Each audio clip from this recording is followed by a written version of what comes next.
So the first of two updates are going out for Season 4, and today's is all about Cold War, with tomorrow's being introduced to the fold at 9 p.m. Pacific time, midnight Eastern, I believe that's 5 a.m. in the UK, but today's is all about the setup for the most part. You won't actually see a lot of what is included in these patch notes live just yet in Cold War, and well, Warzone's isn't live at all. So the more technical things will be live as of right now, like weapon tuning, the new streak, and things like that, but the maps, operators, weapons, battle pass, rank reset, and all of that are tethered to the new season will not be just yet. So if you need to finish up anything for Season 3 in relation to that, make sure you do so. You got a limited time window here to do so, but they're going to be breaking down what you need to know in regards to this patch that went live for Black Ops Cold War.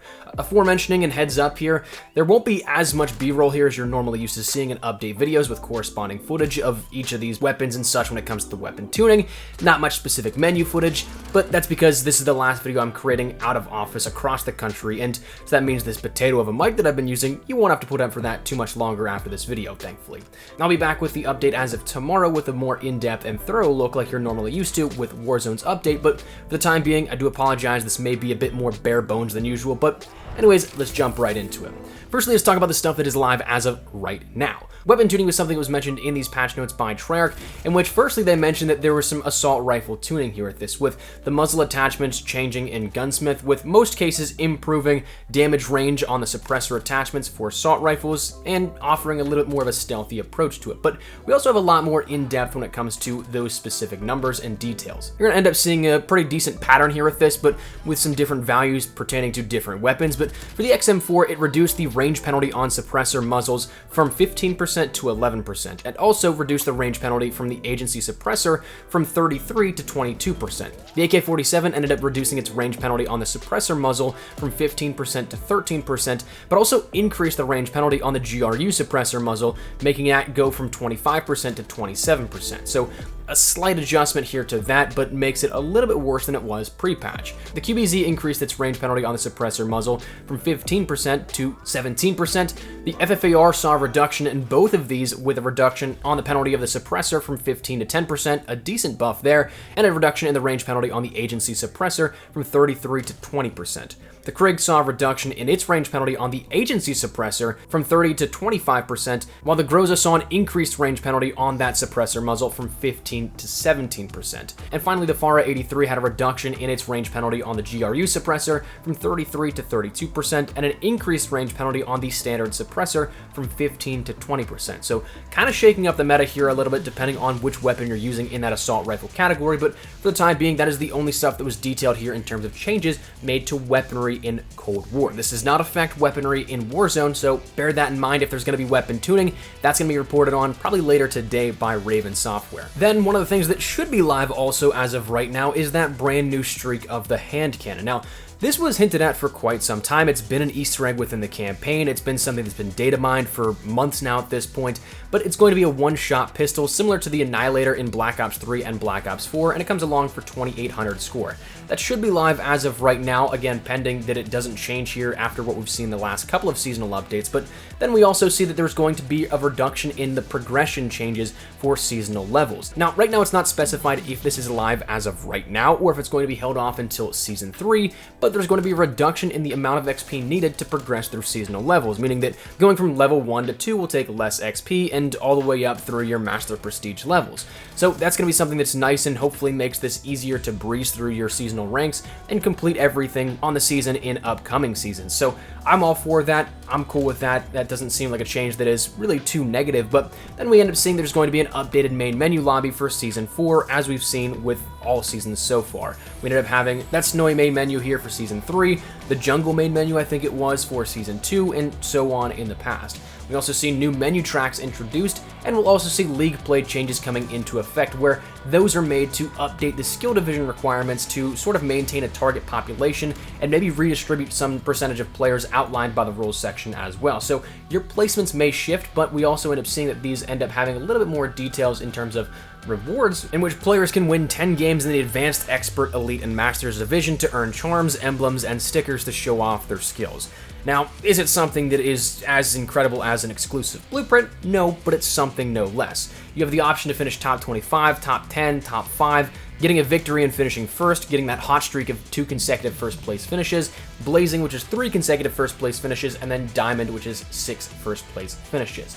Now, also in League play, we ended up seeing that there's going to be a banning of the LC-10 and the AK-47, likely actually in effect by the time this update goes live, so it might be something you can jump in and not actually use these just yet. But as of the time of recording this is the stuff that is detailed here as of what is going to be happening as of the update. But what is going to be coming afterwards, again, that's the big stuff here at this, because a lot of this was just setting up for Season 4, and it is time gated for 9 p.m. Pacific time, midnight Eastern, 5 a.m. in the UK, again, as of tomorrow when the Warzone update goes live. That's going to be something that triggers all of this to happen, and you're going to be jumping into a new rank reset and everything that comes along with that. So with that, we end up seeing we'll have those new maps coming along with it, where there's Collateral, there's Hijack, there's Amsterdam. We're going to have brand new weapons within that battle pass of the MG82 at tier 15. You're going to have the C58 at tier 31, and an interesting spin here is that we're actually going to have that nail gun in an organic challenge and shop variation here as of launch as well.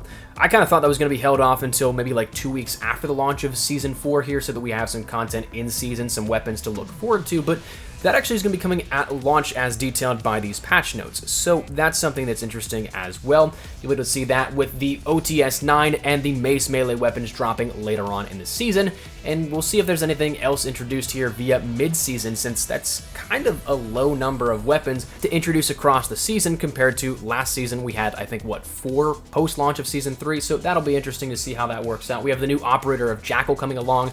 We'll have the other 2 coming in season, but of course then we'll come along with the Battle Pass, where we have 100 new tiers of content, detailed earlier as of yesterday actually, in bit of a preview. We got a blog post and a trailer talking about that, but then we also of course have new playlists coming for Black Ops Cold War with Hijack 24/7, multi-team Satlink, party games with One in the Chamber being introduced into that mosh pit of it now, face-off 6v6 with the new Amsterdam map included, cranked hardpoint, which is going to be basically die hardpoint keeping up after the 80s Action Heroes event has concluded here with Season 3. Then we'll have 12v12 mosh pit including cranked hardpoint, so a little bit more action there. The Zombies players have a ton of stuff up on deck. We of course have that new main quest line, Operation Excision. That's actually going to be starting not at the launch of Season 4 here as of tomorrow night, but will be available for all players to take part in on the 17th at 10 a.m. Pacific time, so 12 hours after the launch of the season, to ensure that all players have a chance to take part in that race to be the first to complete it.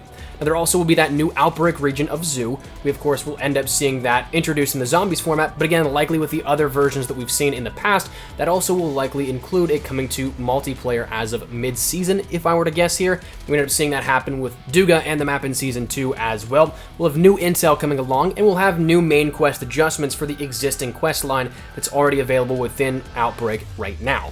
We'll of course end up seeing more seasonal challenges introduced, those being for both Warzone and MP, plus also Zombies of course having their own tie-ins as well. We'll have new challenges added in for the PPSH and the K31. If you did not end up getting those here with this past season, you're not going to just miss out on them. They're not going to go away forever. Instead, you have the opportunity to unlock them organically via in-game challenge. You'll of course see that rank reset happen as well once 9 p.m. Pacific time rolls around tomorrow, and then that Groundfall event is going to start later on with that update as well for Warzone, which surprisingly it's detailed as only lasting 1 week, so kind of like the Hunt for Adler here in the event that we saw with that, but hopefully this one doesn't have as many problems. If you guys remember, the Hunt for Adler actually was riddled with challenge tracking issues for like the first 4 or 5 of those 7 days, to which I don't remember if they extended it, but I know that they gave the reward of that Adler skin to everybody because most players weren't able to actually accurately use their time to end up getting those challenges done. So hopefully that doesn't happen again. It is nice to have that ability to actually earn those items, but we'll see.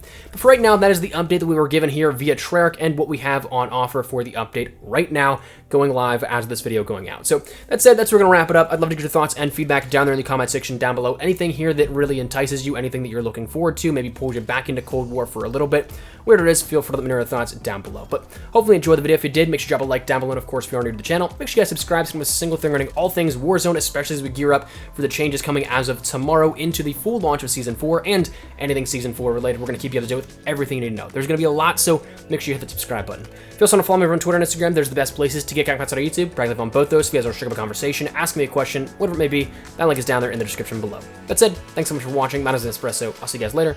Take care, and peace.